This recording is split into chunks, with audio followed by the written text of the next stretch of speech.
जाऊया पुढच्या बातमीकडे। राजकीय वर्तुळातली आणखी एक महत्त्वाची बातमी। संजय राऊत यांनी भगतसिंग कोश्यारींवर घणाघाती टीका केली आहे। ज्यांना धोतर नेसता येत नाही त्यांनी ठाकरेंनी काय करावं हे शिकवू नये असा हल्लाबोल राऊतांनी केलाय। संघ आणि मोहन भागवतांवरच्या टीकेला उत्तर देताना कोश्यारींनी ठाकरेंना डिवचलं होतं आणि राज ठाकरे मोदींना घाबरले आहेत, त्यांनी घाबरू नये असा सल्ला कोश्यारींनी दिलेला होता। त्याला आज संजय राऊत यांनी हे जोरदार प्रत्युत्तर दिलंय। वो सब लोग नरेंद्र मोदी से नहीं डरे होंगे।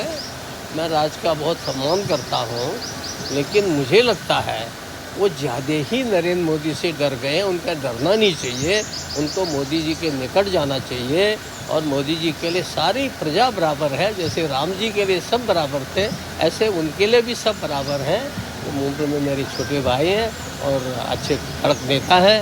मैं उनसे कहूँगा कि नरेंद्र मोदी से डरो मत, और महाराष्ट्र में हो, छत्रपति शिवाजी महाराज के उसके कर्मभूमि में हो, तो उससे डरने की कोई आवश्यकता नहीं।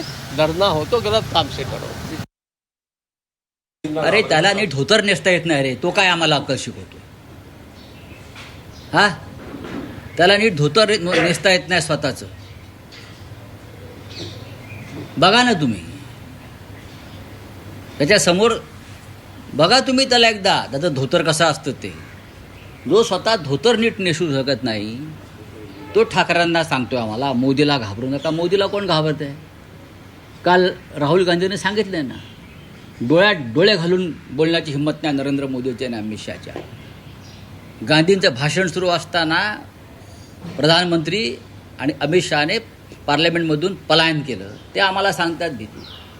हातामध्ये तुमच्या सत्ता आणि एजन्सीज म्हणून तुम्ही आम्हाला सांगा काय धोतर नेसायला शिका नीट, आणि मग इथे महाराष्ट्रातून आम्हाला अक्कल शिव। एक नंबरचा लफंगा माणूस आहे तो। बोला हे घ्यायचं, लफंगा काढायचा नाही।